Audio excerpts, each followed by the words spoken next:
Assalamualaikum warahmatullahi wabarakatuh. Selamat pagi anak-anakku semuanya. Sebelum materi saya mulai, semuanya mari kita berdoa terlebih dahulu supaya pelajaran hari ini berjalan dengan lancar dan baik, dan semoga sinyalnya menjadi baik semuanya. Berdoa mulai. Bismillahirrahmanirrahim.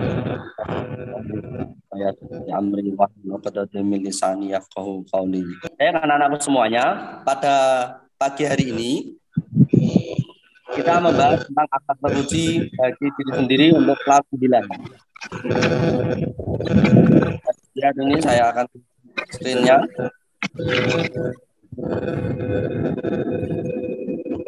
Lihat ya, poinnya terlihat. Assalamualaikum warahmatullahi wabarakatuh. Pada kali ini akhlak terpuji bagi diri sendiri. Akhlak terpuji bagi diri sendiri itu yang kita bahas pada hari ini adalah berilmu.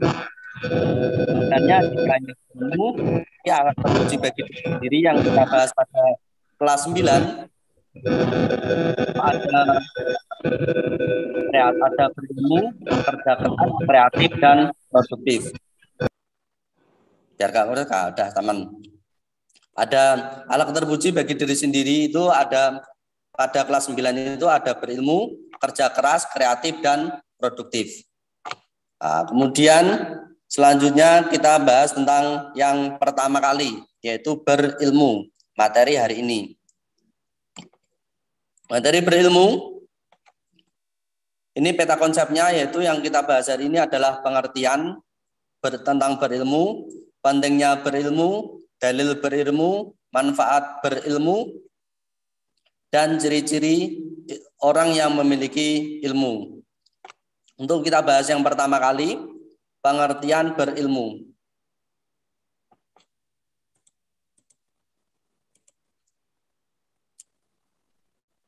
Pengertian berilmu. Apa pengertian dari ilmu? Nah, ini apa pengertian dari ilmu? Ilmu itu adalah pengetahuan. Nah, artinya adalah ilmu itu berarti pengetahuan. Secara bahasa, ilmu itu artinya adalah tahu. Berarti orang yang mengetahui tentang sesuatu itu bisa disebut sebagai orang yang berilmu. Seseorang bisa dikatakan berilmu apabila ia memiliki kemampuan atau kepandaian tentang sesuatu. Sambil dibaca, sambil didengarkan, sambil diperhatikan, dan sambil ditulis. Nah, ilmu itu artinya adalah pengetahuan, yaitu seseorang dikatakan berilmu apabila ia memiliki kemampuan atau kepandaian tentang sesuatu. Contohnya misalkan, seseorang itu bisa dikatakan berilmu tentang ilmu perbengkelan. Nah, orang yang dikatakan berilmu tentang otomotif atau perbengkelan itu manakala ia memiliki kemampuan untuk memperbaiki motor dan memiliki kepandaian tentang motor tersebut. Jadi kalau orang yang disebut orang berilmu tentang otomotif, maka ia harus bisa memiliki kemampuan untuk memperbaiki motor tersebut. Contoh lagi, misalkan seseorang bisa dikatakan berilmu atau mengetahui tentang kedokteran.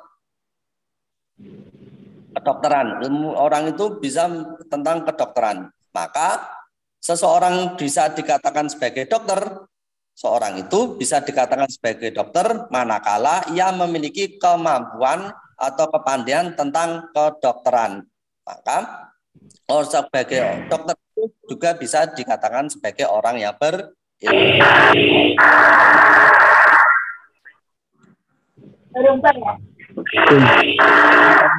Ya.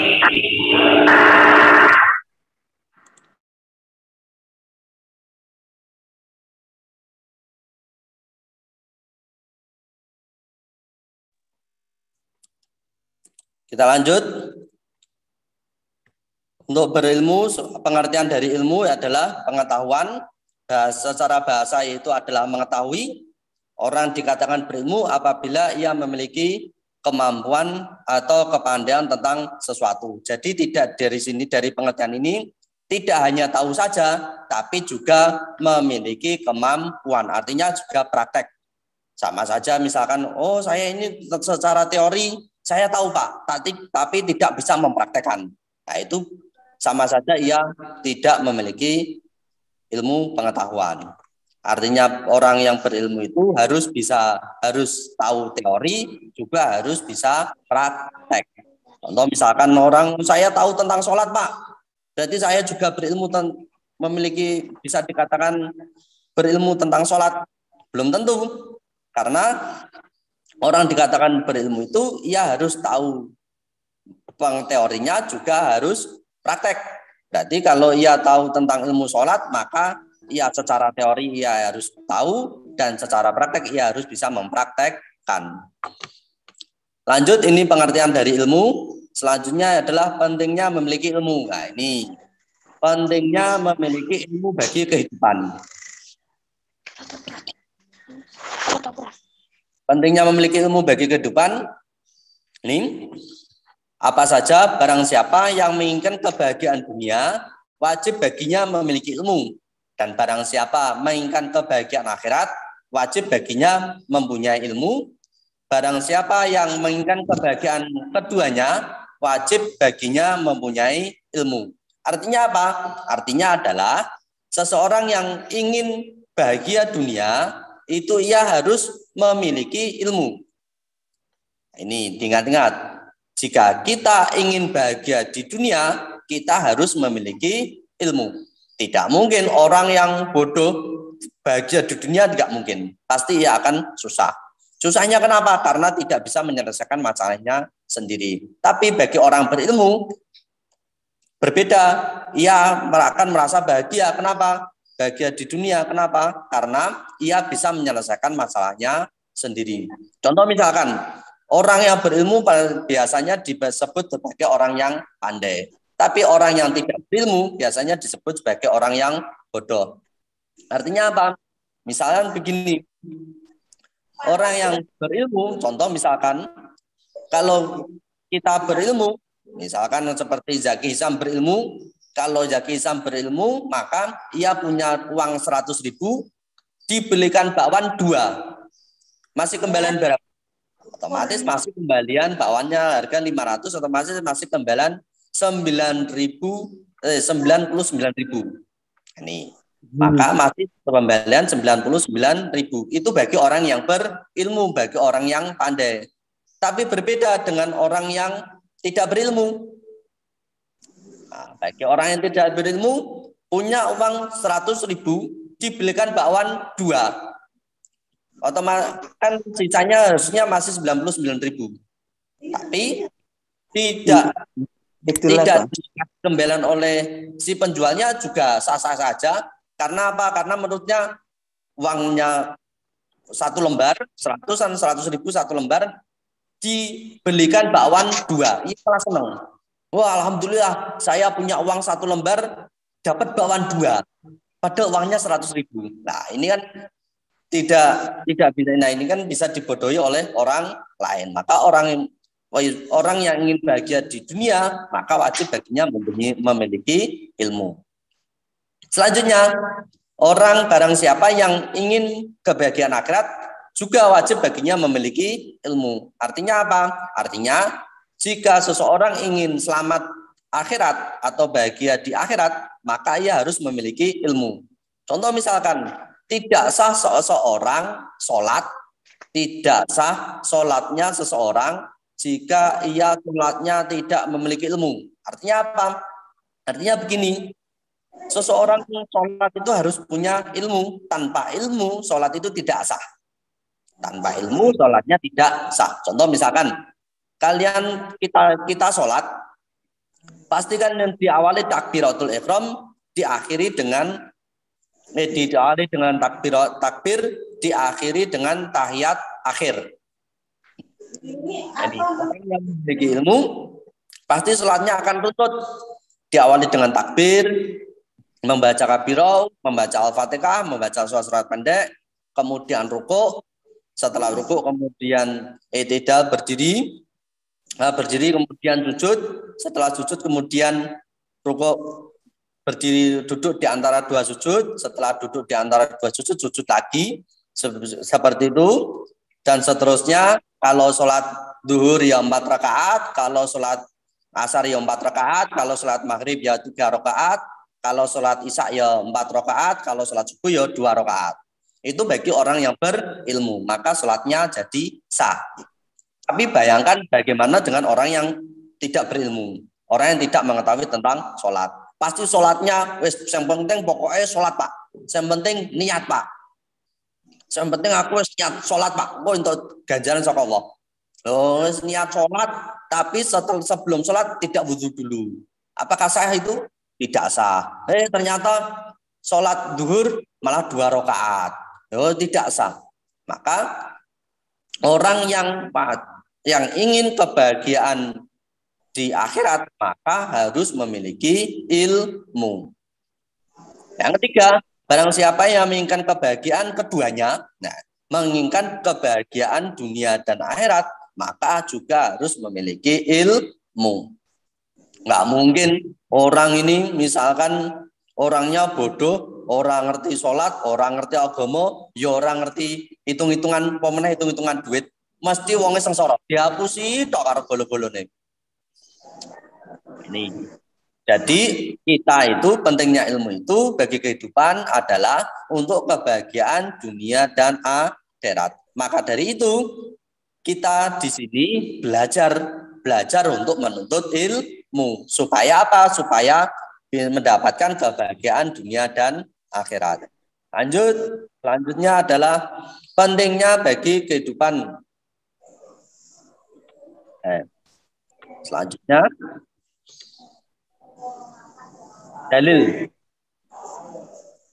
dalil tentang berilmu. Ini dalil tentang berilmu, itu dalil perintah berilmu itu surat Al-Alaq 1 sampai 5. Surat Al-Qur'an pertama kali turun itu adalah surat Al-Alaq. Jadi ketika surat Al-Qur'an pertama kali turun, perintah pertama kali turun itu otomatis juga tentang ilmu, perintah untuk menuntut ilmu. Ini Bismillahirrahmanirrahim. Iqra bismi rabbikal ladzi khalaq. Khalaqal insana min 'alaq. Iqra wa rabbukal akram alladzi 'allama bil qalam 'allamal insana ma lam ya'lam. Ini bacaan Bismillahirrahmanirrahim. Iqra bismi rabbikal ladzi khalaq. Ini. Dari bacaan yang pertama ini bisa diartikan adalah bacalah dengan menyebut nama Tuhanmu yang menciptakan. Berarti perintah pertama kali yang diperintahkan Allah kepada Nabi Muhammad kemudian untuk disampaikan kepada umatnya itu adalah pertama kali adalah bacalah dengan menyebut nama Tuhanmu yang mencipta. Bacalah. Maka dari itu kalian pada Zoom kali ini saya suruh untuk membaca. Bacalah. Nah, pertama kali karena dalam surat Al-Alaq kalimatnya adalah bismi rabbikal ladzi khalaq. Iqra bismi rabbikal ladzi khalaq. Bacalah dengan menyebut nama Tuhanmu. Artinya kita menuntut ilmu itu harus sering-sering membaca. Orang yang tidak pernah membaca, saya yakin orang itu juga tidak akan paham tentang ilmu yang akan dipelajari. Maka supaya kalian sekolahnya sukses, sekolahnya cerdas, sekolahnya pandai, maka harus pandai-pandai sering-sering untuk membaca. Lanjutnya ayat kedua, khalaqal insana min 'alaq. Dia telah menciptakan manusia dari segumpal darah. Artinya apa? Allah itu menciptakan manusia dari segumpal darah. Hanya dua manusia di tanah, yaitu Nabi Adam dan Nabi Adam dan Siti Hawa, istrinya. Semuanya tercipta dari segumpal darah. Ini merupakan satu kalimat ini merupakan mata pelajaran IPA.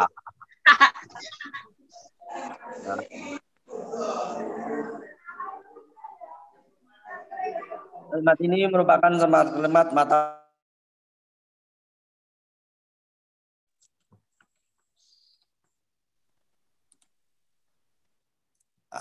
Kenapa mata pelajaran IPA itu adalah dari proses ilmu pengetahuan tentang alam, termasuk tentang proses reproduksi, tentang bagaimana Allah menciptakan manusia dari segumpal darah. Nanti akan dibahas di mata pelajaran IPA. Selanjutnya pada mata pelajaran ini kemudian perintah yang kedua lagi. Yang pertama, Iqra bismi rabbikal ladzi khalaq, bacalah. Ya, yang ini yang kedua perintahnya lagi, Iqra wa rabbukal akram, bacalah dan Tuhanmulah yang maha mulia. Wah ini, disuruh untuk membaca lagi. Bacalah Tuhanmu yang maha mulia, membaca lagi. Ayat yang keempat, alladzi 'allama bil qalam. Setelah membaca 2 kali, selanjutnya adalah yang mengajar manusia dengan pena. Artinya apa? Kita disuruh membaca berkali-kali, 1 kali untuk mencatat. Maka dari itu, anak-anakku semuanya selain membaca, kita juga harus diperintahkan oleh Allah untuk mencatat. Ini supaya apa? Supaya kita tidak lupa, dan pada waktu kita lupa, kita bisa membacanya kembali.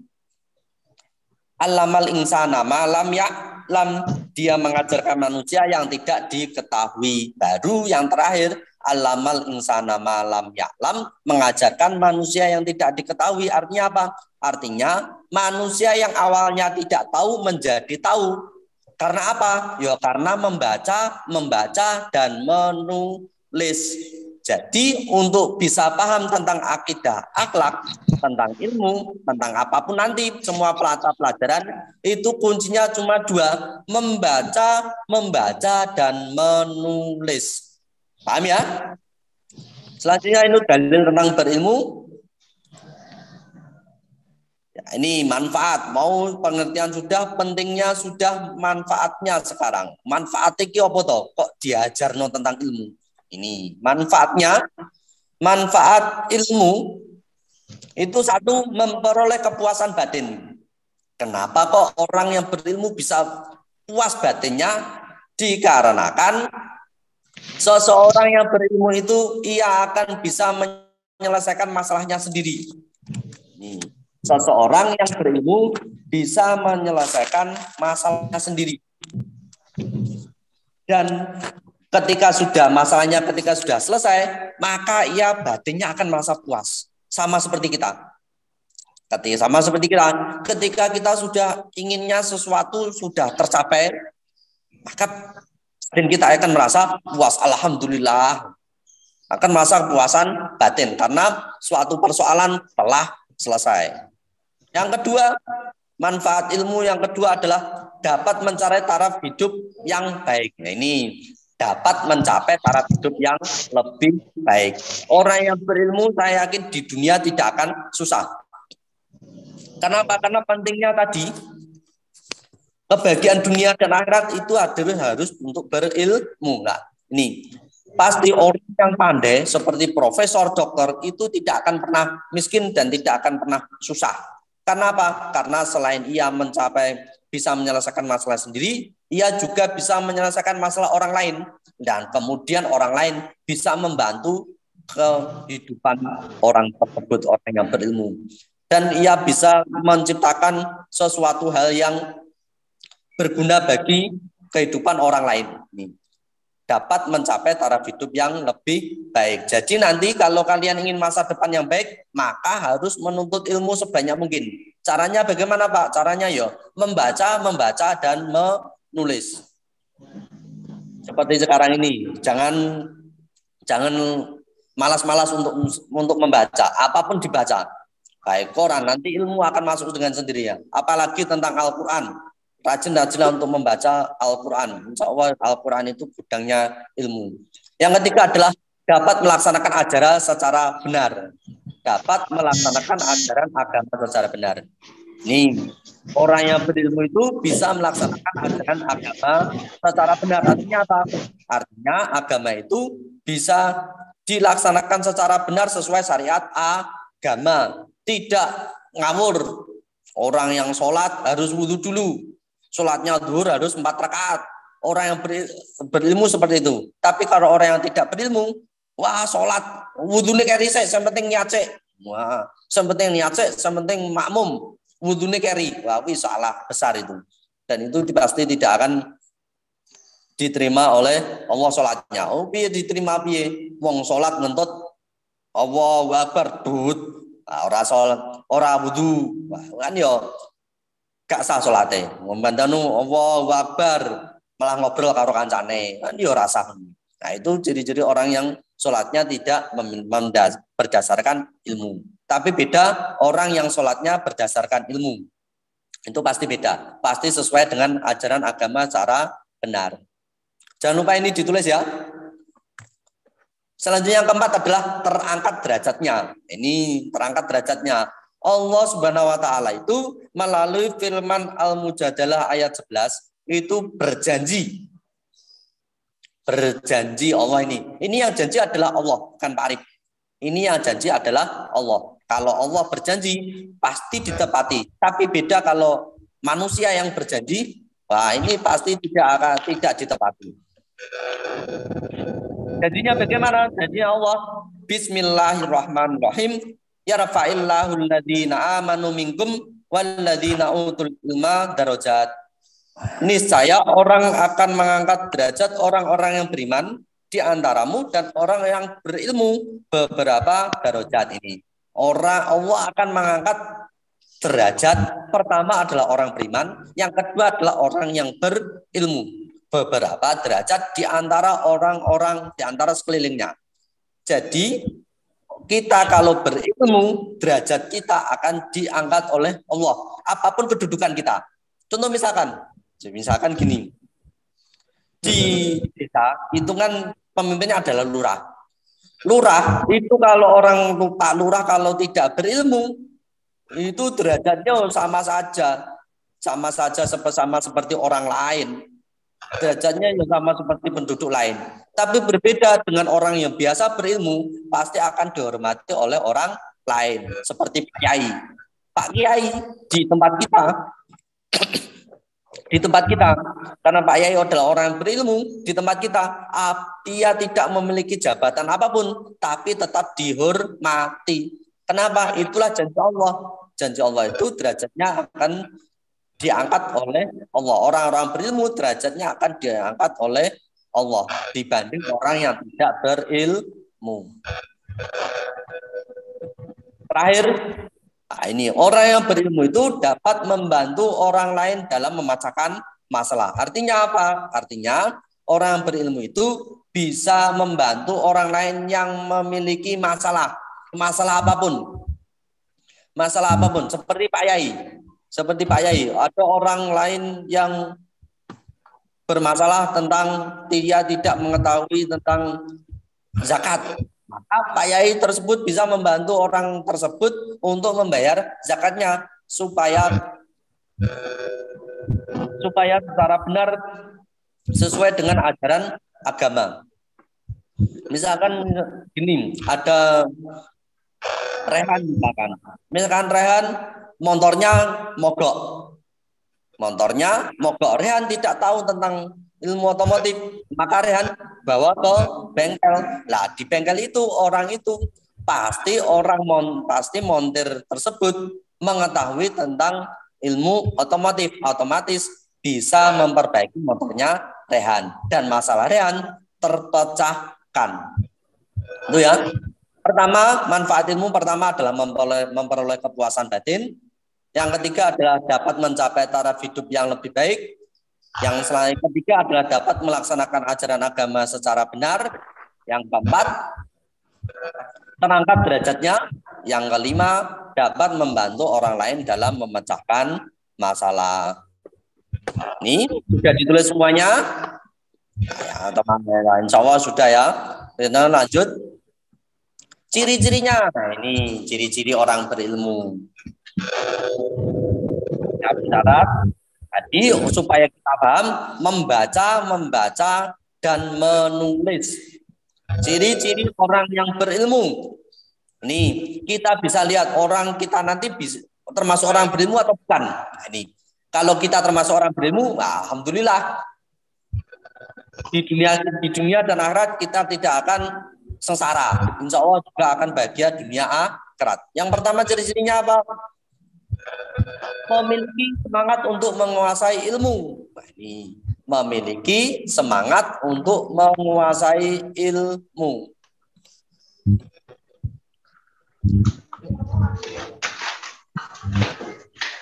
Memiliki semangat untuk menguasai ilmu. Sama seperti diri kita bukan? Insya Allah juga sama. Dengan kalian mengikuti Zoom ini, itu kita termasuk orang-orang yang semangat untuk menguasai ilmu. Berarti ciri-ciri ini sudah ada pada diri kita. Dengan kita mengikuti Zoom ini adalah kita bersemangat untuk menguasai ilmu. Lanjutnya. Lagi lewat-lewat ya.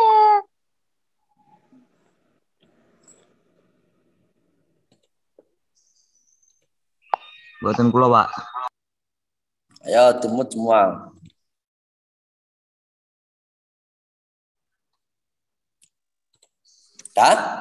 Ini orang yang pertama, ciri-ciri orang pertama adalah memiliki semangat untuk menguasai ilmu.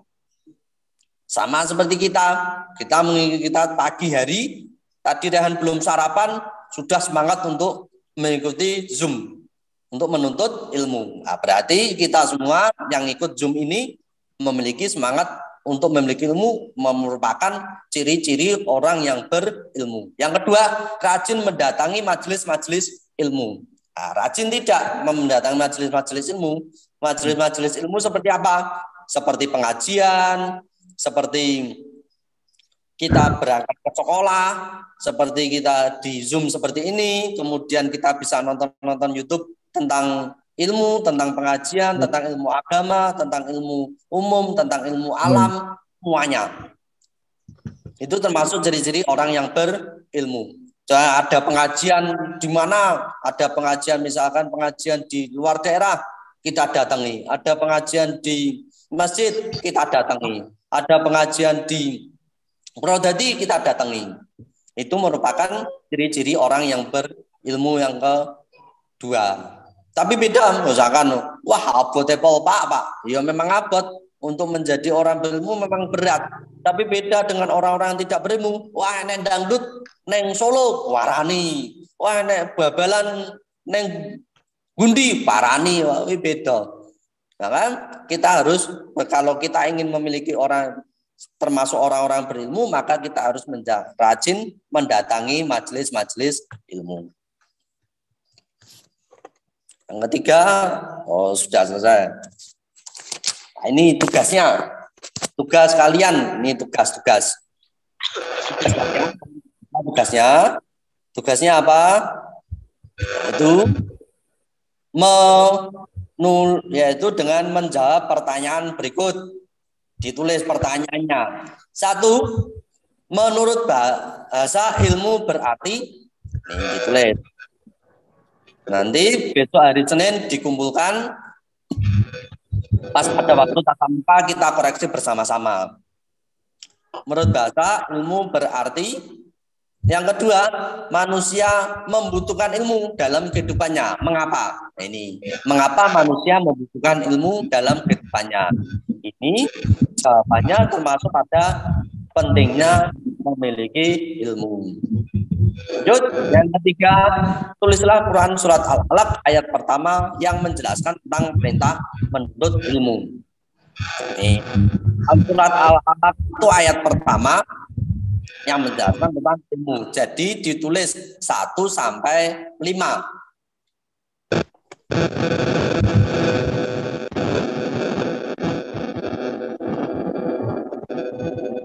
Selanjutnya, yang ketiga, sebutkan 3 manfaat ilmu, baik bagi diri sendiri maupun orang lain. Manfaat 3, manfaat ilmu. Tadi sudah tak jelaskan, bagi diri sendiri dan bagi orang lain.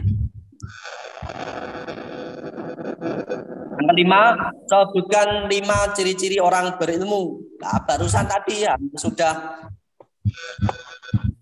tadi tadi baru saja 5 ciri-ciri orang berilmu. Nah, ciri-ciri orang berilmu seperti apa? Itu ya. Kemudian selesai. Alhamdulillah. Sebelum saya tutup, ada pertanyaan tidak tentang ciri-ciri tentang pengertian berilmu?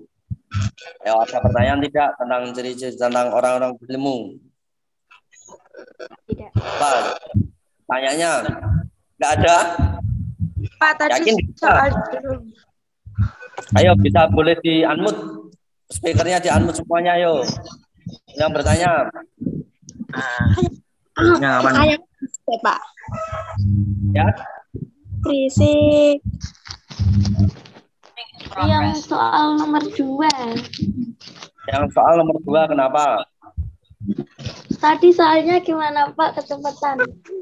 Oh, yang soal nomor 2, soalnya Ning kono nek ini ada ini. Ini tuh sebentar.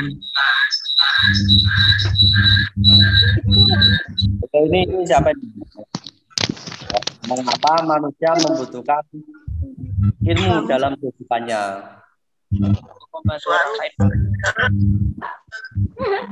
Kan masalah Pak. Hah? Lihat, itu dikatakan ini.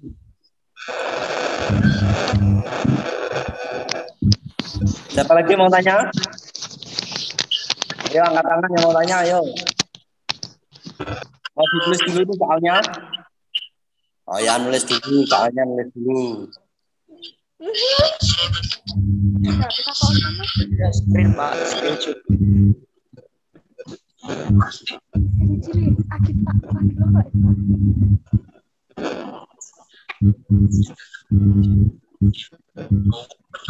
Ayo sambil temennya nulis soal, ada yang mau ditanyakan? Sudah jelas semuanya?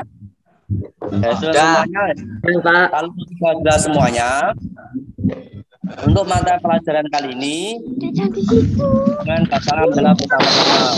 Alhamdulillah.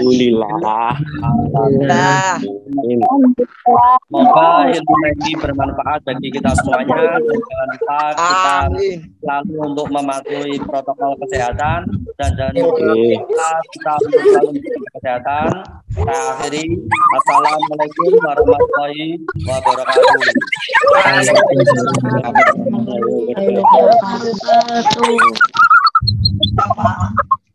Ini sudah banget, Pak. Dan semuanya kita boleh untuk live di Zoom masing-masing.